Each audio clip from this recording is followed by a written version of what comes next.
भोला और चंदा सेठ की कैद से आजाद होकर अपनी एक अलग दुनिया बसाने चले थे। दोनों बहुत खुश थे कि एक साथ हैं और अपनी एक अलग दुनिया बसाएंगे, लेकिन उनकी खुशी में बाधा डालने वाली अब ये कड़ाके की ठंड आ गई थी। भोला देखो ना, कितनी ठंड पड़ रही है।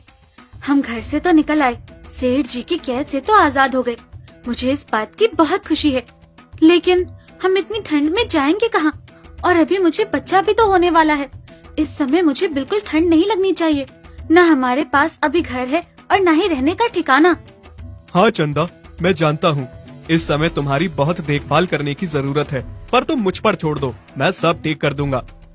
बहुत दूर चलने के बाद चंदा को एक लावारिस झोपड़ी दिखती है। चंदा झोपड़ी को देखकर बहुत खुश हो जाती है। भोला देखो तो, यहाँ झोपड़ी है। शायद ऊपर वाले ने हमारे लिए ही बनाई हो। हमारे पास कोई घर नहीं था रहने के लिए, इसलिए ऊपर वाले ने हमें इस झोपड़ी तक पहुँचाने की राह दिखाई। हाँ चंदा, तुम ठीक कहती हो। रहने के लिए भोला और चंदा को घर तो मिल गया था, लेकिन घर में रहने के लिए, ठंड से बचने के लिए और खाने के लिए कुछ नहीं था। बाहर इतनी कड़ाके की ठंड पड़ रही थी कि ठंड के मारे किसी की भी जम के कुल्फी बन जाए। चंदा, तुम चिंता मत करो, सुबह होते ही मैं कुछ अच्छा सा काम ढूंढ लूंगा और तुम्हारे लिए कुछ गर्म कंबल लेकर आऊंगा। हाँ भोला, ठीक है। पूरी रात दोनों ठंड में कांप रहे थे, पर दोनों बहुत समझदार थे। दोनों ने एक दूसरे को शिकायत तक का मौका नहीं दिया और अपने अपने मन में सोच रहे थे। मुझे ठंड तो बहुत लग रही है, लेकिन मैं भोला को बताऊंगी नहीं कि मुझे बहुत ठंड लग रही है। अगर मैंने उसे बताया तो उसे बहुत चिंता हो जाएगी। चंदा, मैं जानता हूँ तुम्हें बहुत ठंड लग रही है, लेकिन क्या करूँ, बस सुबह होने का इंतजार करता हूँ। सुबह मैं कोई ना कोई इंतजाम कर लूंगा और किसी भी हाल में तुम्हारे लिए कंबल लेकर आऊंगा।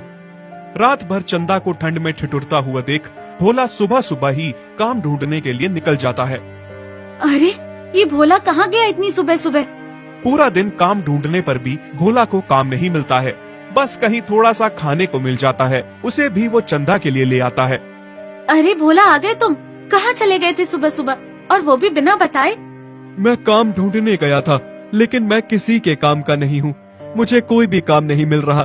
तुम पूरी रात ठंड में कांप रही थी, थर थर रही थी। सोचा सुबह जाकर कुछ काम ढूंढ के पैसे कमा कर आऊंगा, लेकिन पूरा दिन काम ढूंढने पर भी मुझे कोई काम नहीं मिला। तुम ठंड में कैसे रही होगी? इस समय तुम्हें ठंड नहीं लगनी चाहिए। बहुत जरूरी है कि तुम्हारी अच्छे से देखभाल हो। हाँ, तुम चिंता क्यों करते हो? सब ठीक हो जाएगा। इतनी जल्दी हार मत मानो। अभी तो तुम एक दिन काम देखने गए थे, कल फिर से चले जाना। और रही ठंड की बात, तो इतनी भी ठंड नहीं है जितना तुम कह रहे हो।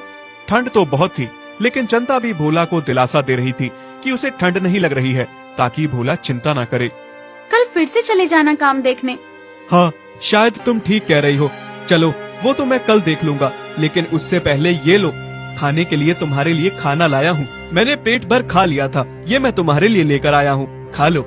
भोला, तुम तो अच्छे से झूठ भी नहीं बोल पाते, फिर क्यों मुझसे झूठ बोलने की कोशिश कर रहे हो? मुझे पता है तुमने कुछ नहीं खाया है। चलो साथ मिलकर खाते हैं, जितना जितना भी हिस्से में आएगा। चंदा, तुम हमेशा से मेरा झूठ पकड़ लेती हो ना। फिर दोनों मिलकर खाना खाते हैं। आधी रात के बाद ठंड और ज्यादा बढ़ जाती है। चंदा, सुना है शहर की ओर बर्फबारी हुई है, जिससे तेज हवाएं इस ओर भी आ रही हैं। इसलिए आज रात कुछ ज्यादा ही ठंड लग रही है। हाँ हाँ भोला, तुम सही कह रहे हो। तभी तेज हवा से झोपड़ी का दरवाजा एक गिरता है, जिससे अंदर और तेज हवा आने लगी। ठंड लगने लगती है। अरे रे, दरवाजा टूट गया। पहले क्या कम ठंड थी, जो अभी इस दरवाजे को भी टूटना था। हाँ, अब क्या करें? तुम चिंता ना करो चंदा, मैं देखता हूँ। भोला टूटे हुए दरवाजे को खड़ा कर देता है और उसको दरवाजे के साथ लगा के पीछे से एक बड़ा सा पत्थर लगा देता है, जिस वजह से फिर हवा अंदर ना आने लगी। हाँ चलो, अब हवा तो अंदर नहीं आएगी ना। चंदा, तुम्हें बहुत ठंड लग रही है ना, पर तुम जानबूझकर मेरे साथ शिकायत नहीं कर रही हो ताकि मैं चिंता ना करूं। सच कहूं भोला, तो हाँ, मुझे बहुत ठंड लग रही है, लेकिन मुझे अपनी चिंता नहीं, अपने होने वाले बच्चे की चिंता है। अगर मुझे ठंड लग गई, मेरी तबीयत खराब हो गई, तो न जाने हमारे बच्चे का क्या होगा। नहीं नहीं, तुम चिंता मत करो, मैं कुछ करता हूँ। मैं कंबल लेकर ही आऊंगा। तुम चिंता न करो। अगली सुबह भोला जब घर से बाहर निकलता है तो ये सोचते हुए ही निकलता है कि उसे चाहे काम मिले या ना मिले, लेकिन वो कंबल जरूर लेकर आएगा। नहीं, आज मुझे खुद की ठंड के बारे में नहीं सोचना है कि मुझे ठंड लग रही है। मुझे ठंड नहीं लग रही है। मुझे बस और बस चंदा और अपने होने वाले बच्चे के बारे में सोचना है। उसे ठंड नहीं लगनी चाहिए। मुझे चंदा के लिए कंबल लेकर ही जाना होगा। एक कंबल वाले भैया के पास जाता है और उससे कंबल मांगता है। हाँ भाई साहब, क्या आप मुझे एक कंबल दोगे?